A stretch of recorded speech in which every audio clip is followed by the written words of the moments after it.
Hello, this is JXR, and we're going to be doing a. Sorry if I haven't introduced myself, but yeah, I was in YouTube. I think I started like a YouTube account a couple of years ago, and yeah, I'm doing a Let's Play now, and the one we'll be doing right now is a very interesting game. Is the game I've had, quite fond of. Yeah, we're doing Jet Set Radio, and yeah, it's interesting because I played like the hell out of the sequel when I was a kid, and I was like, oh, still my favorite game of all time. So it was interesting to play through this one because it's like it definitely had a different feel to it in a lot of ways. Like, yeah, I've heard a lot of people say that the sequel sucks, and the first one's so much better, and yeah, personally, I don't agree with that. I think they're both great in their own way. But, yeah, I decided to do this for my first game because, well, kind of in love with it. It's got a really great style. It's very unique in the gameplay department. I don't know what more else there is to say. Just, it's a great game. Play it if you haven't.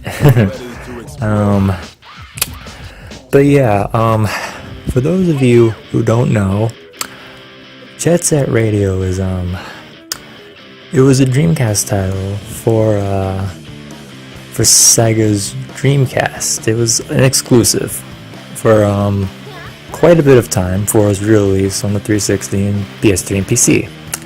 And for the longest time, you really could only play it on the Dreamcast, so,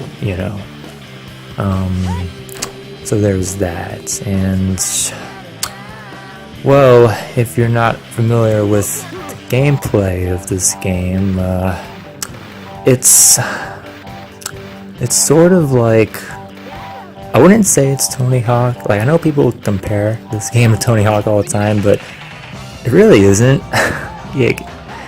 It's like, like there's similarities, yes, but, I don't personally see that because, well, yeah, this game definitely takes elements of sports. I don't really see it as a sports game.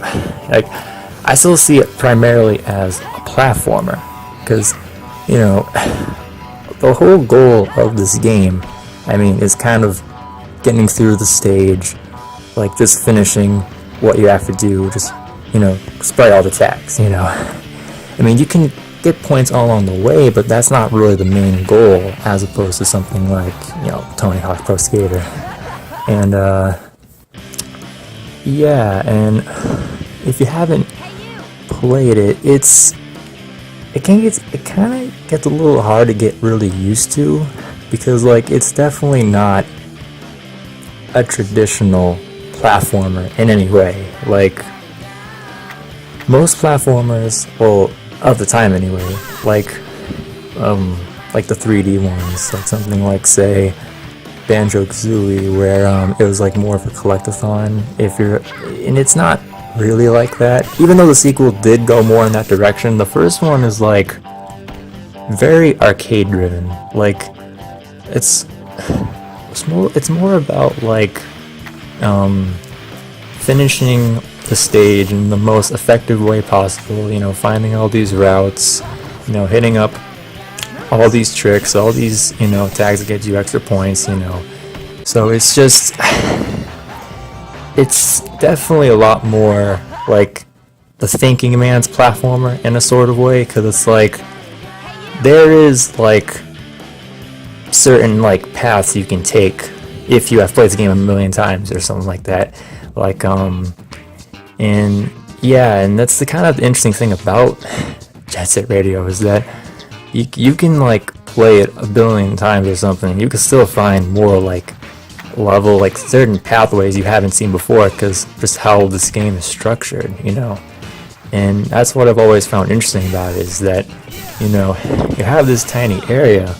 Well, most of them are kind of tiny. Well, the first stage is tiny, but like it gets bigger. But the interesting thing about it is that they made so many pathways where you can get all these tricks and get all these tags, and like the way you finish the stage and how you have to try and evade the cops, like, it's very intricate in how it's all set up, and that's what I really enjoy about it. It's just how much, like, how many routes you can kind of explore through this game. Like, that's really interesting about the thing about this game, really.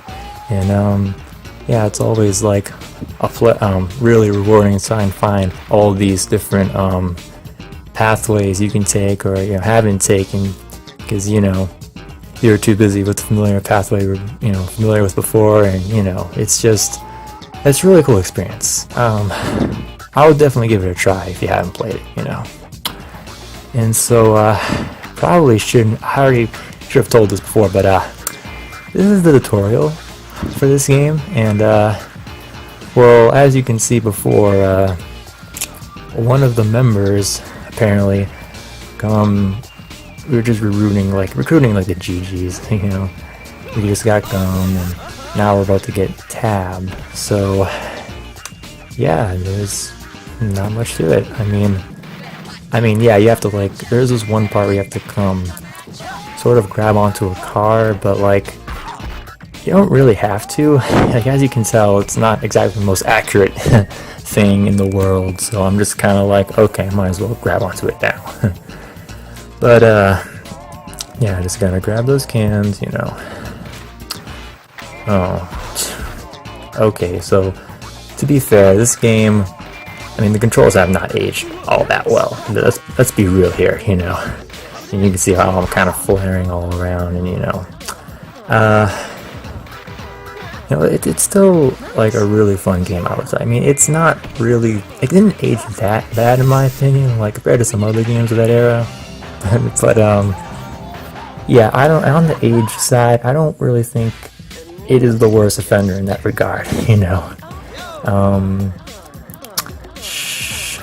But yeah, this tutorial, there really isn't much to it. You're just kind of watching them skate around. You kind of have to just don't fail, and it's really easy, So yeah, just watch what they do and put in the track.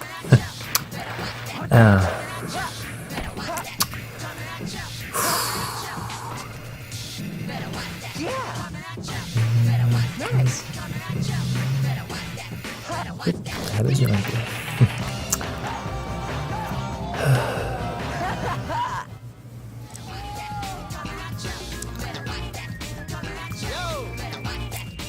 Oh, thanks, Tab.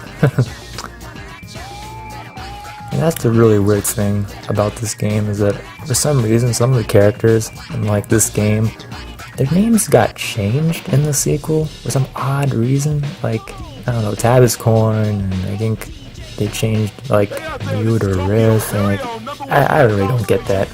But yeah, this is Professor K,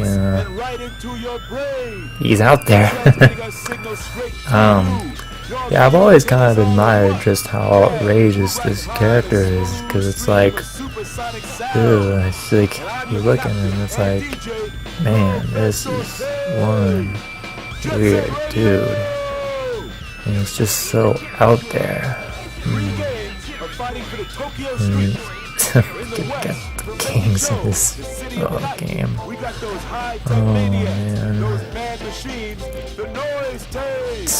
I just love the puppet look they all have. It's like, you can tell this is the Dreamcast, because obviously if it wasn't Dreamcast it would be animated so much better.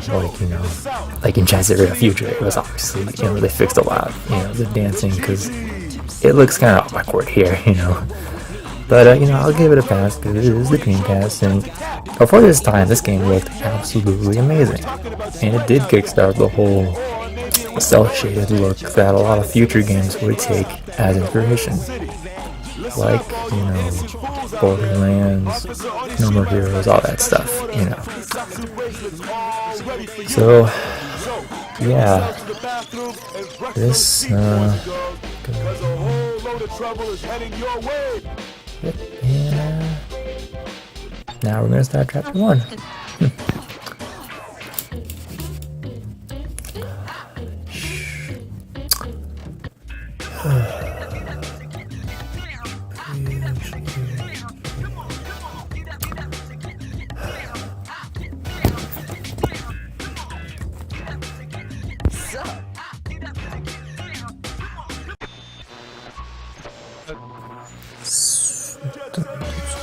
Find radios, start tagging. You know, this is a very simple level, but you know, it's still really great. I mean, yeah, this is pretty small, but you know, the interesting thing about this level is that they have all these ramps, all these like little things they put there, and you know, it is a great, you know, setup for like what is to come. You know, as the game progresses, the levels do get more expansive and they do get more fun, even a little bit on the challenging side in some cases, but you know, still really fun. And you know, it's funny, I'm actually going for these ones right here, like these ones at the rooftop, or not rooftop, but just, you know, above ground.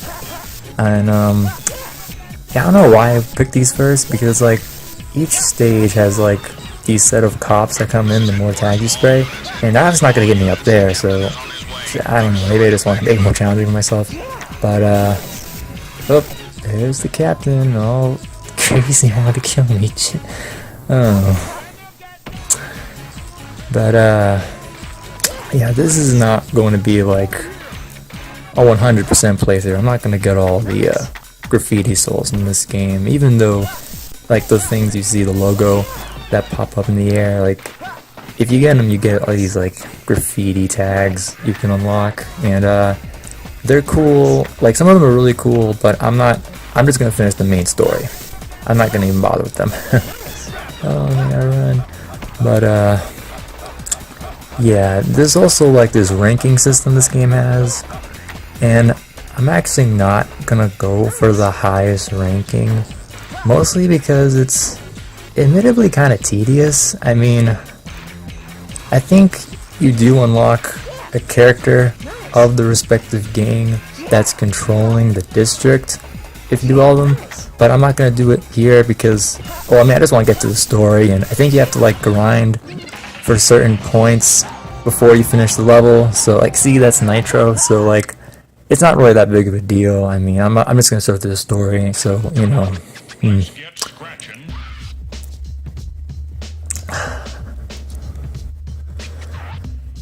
I'm hijacking the airways and terrorizing you with tunes, because we're gonna turn these dirty streets into one big dance party.